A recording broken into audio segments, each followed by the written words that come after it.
आखिर जहां एक तरफ भारत के आकाश एनजी ने अब नया तहलका मचा दिया है, तो वहीं दूसरी तरफ क्या रूस ने अपने दोस्त वाला फॉर्मूला अपनाया है। आखिरकार ब्रिटेन के फाइटर जेट पर हमला हो गया है या फिर कुछ और बात थी। क्या तीसरे विश्व युद्ध की तैयारियां एकदम से शुरू हो चुकी है। जानेंगे रूस का मिसाइल निकलता है और ब्रिटेन के जेट का क्या हाल करता है, और ये सब कुछ होने के बाद रूस क्या कहता है। जानेंगे क्या है मामला, आइए जानते हैं इन खबरों को विस्तार से। हाल फिलहाल में सऊदी अरब ने भारत के साथ एक द्विपक्षीय समझौता किया और इस समझौते ने अमेरिका की नींद उड़ा दी। दरअसल इधर सऊदी अरब और अमेरिका के बीच बहुत ज्यादा तनातनी चल रही है, लेकिन इस तनातनी के लिए तैयारी सऊदी अरबिया ने काफी पहले से शुरू कर दिया था और फरवरी महीने में ही इसी साल भारत के साथ एक डिफेंस टाई करा था। ये तस्वीर उस समय बहुत ज्यादा पॉपुलर हुई थी और निकल कर सामने आई थी, जिसमें कयास लगाए जा रहे थे कि आखिरकार सऊदी अरबिया करना क्या चाह रहा है। तो पहली बात तो ये जान लीजिए, सऊदी अरब वो देश है जो बड़े पैमाने पर हथियार खरीदता है। भारत का रक्षा बजट मात्र 70 बिलियन का हो सकता है, जिसमें हम अपने सेना को सैलरी देते हैं, पेंशन देते हैं, सारे खर्चे उठाते हैं, लेकिन अकेले सऊदी अरब हथियार खरीद लेता है कम से कम 100 बिलियन डॉलर का अमेरिका से। ये स्थिति थी सऊदी अरब की। लेकिन सऊदी अरब ये देख रहा है कि धीरे धीरे बाइडेन का रुख उनके खिलाफ होता जा रहा है। ऐसे में सऊदी अरब समझ चुका है कि बहुत ज्यादा निर्भरता जो हमने बना रखी है अमेरिका के तरफ, ये बिल्कुल सही नहीं है। आपको बता दें, कोई भी रिएक्शन जब आप जियोपॉलिटिक्स में देखते हैं कि किसी देश ने मना कर दिया प्रोडक्शन, तो ये रिएक्शन अचानक से नहीं होता है। इनके लिए विदेश नीति काफी पहले से बन जाती है। यही सारी चीजें देखने को मिली फरवरी 15 में 2022 में, इसी साल, जब सऊदी का force commander lieutenant general Fahad bin Abdullah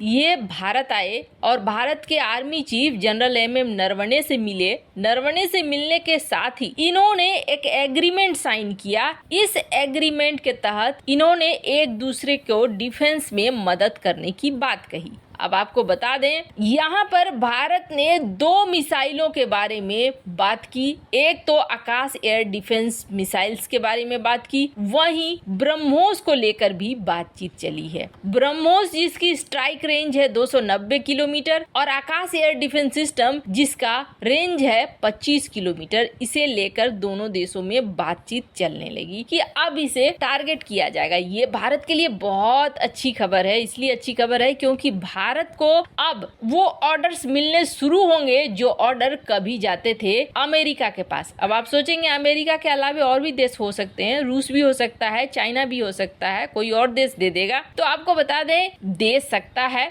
China के हथियार लिए भी थे सऊदी अरब ने, लेकिन उसकी विश्वसनीयता देख चुका है। रूस की बात जहां तक करें, रूस इस वक्त खुद उलझन में फंसा हुआ है। उसे खुद हथियारों की जरूरत है, तो ड्रोन के लिए वो ईरान के पास जा रहा है। ऐसे में एक बड़ा मार्केट भारत की तरफ आ रहा है। इन सब के बीच में डिफेंस एक्सपो में भारत ने आकाश एनजी का एक नया रूप दिखाया। आपको बता दें, आकाश सीरीज में आकाश प्राइम और आकाश एनजी की काफी बातें होती है। जहां तक आकाश एनजी को पहले तो बनाया गया था भारतीय एयरफोर्स के लिए, लेकिन जब इसे कैनिस्टर बेस्ड बना दिया गया, यानी ये मोबाइल हो गया, अब इसे ट्रक जैसी इस आकृति में आराम से सेट करके रख दिया जाता है और इसे कहीं भी ले जाया लाया जा सकता है। और ये पूरा सिस्टम जो है, इसे 20 से 70 डिग्री तक एंगल बनाया जा सकता है और ये घूमता है 360 डिग्री, यानी चारों तरफ फायर कर सकता है। सबसे बड़ी बात यह है कि इसका रिएक्शन टाइम है मात्र 10 सेकेंड। 10 सेकेंड में पहली मिसाइल, उसके बाद 3 मिसाइलें एक साथ। डिफेंस एक्सपो में ये दुनिया की नजर में बहुत ज्यादा आ रहा है और काफी चर्चा में आ रहा है। इसके चर्चा में आने की और भी बड़ी वजह है। बड़ी वजह ये है कि आर्मेनिया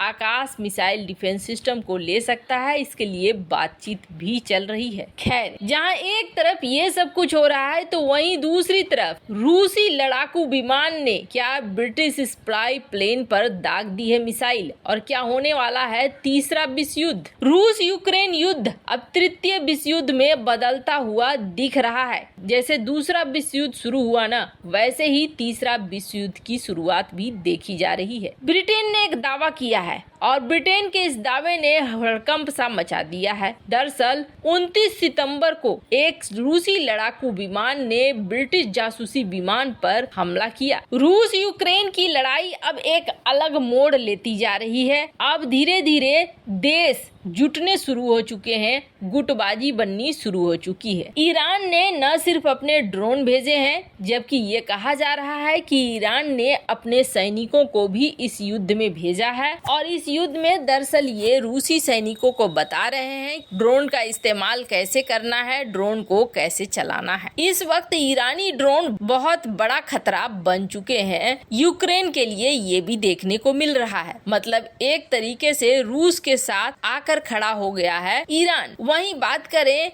दूसरी तरफ उत्तर कोरिया ने मिसाइलें दागनी शुरू कर दी है, और उत्तर कोरिया ने तो खुलेआम ऐलान कर दिया था कि हम रूस को अपने 1 लाख सेना भेजेंगे, हम अपने हथियार देंगे। मतलब यहाँ एक गोलबंदी बननी शुरू हो चुकी है। उत्तर कोरिया, ईरान, रूस और कहीं न कहीं अंदर खाने चाइना भी होगा। अफ्रीका के भी कई देशों ने ये कहा कि हम रूस के साथ खड़े हैं। एक ग्रुप तो बनना यहाँ शुरू हो चुका है, और ऐसे में एक छोटी सी गलती बहुत बड़े भयानक विश्व युद्ध का रूप ले लेगी, वो सभी को पता है। पर अचानक से रूसी लड़ाकू विमानों ने कथित तौर पर ब्रिटिश जासूसी विमान के ऊपर मिसाइल दागी। हालांकि ये मिसाइल ब्रिटिश जासूसी विमान को नहीं लगी और वो बच गया। अब ये ब्रिटिश जासूसी विमान कर क्या रहा था, तो आपको बता दें, ये ब्रिटिश जासूसी विमान ब्लैक सी के ऊपर वैसे तो अंतरराष्ट्रीय हवाई क्षेत्र में गश्त कर रहा था, किसी के इलाके में गश्त नहीं कर रहा था। आजकल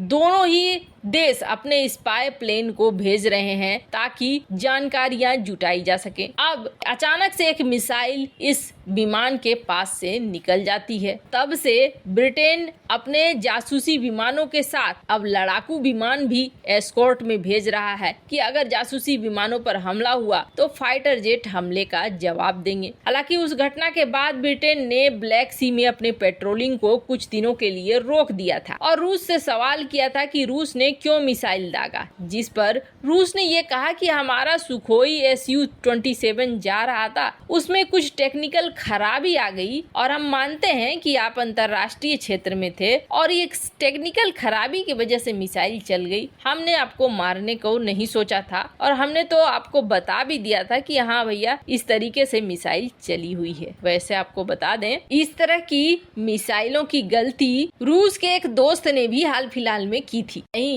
रूस ने वही फॉर्मूला तो नहीं अपना लिया। ऐसे आपको क्या लगता है, ये लड़ाई और खिंचेगी तो तीसरे विश्व युद्ध का रूप लेगी? कमेंट कर अपनी राय जरूर बताएं।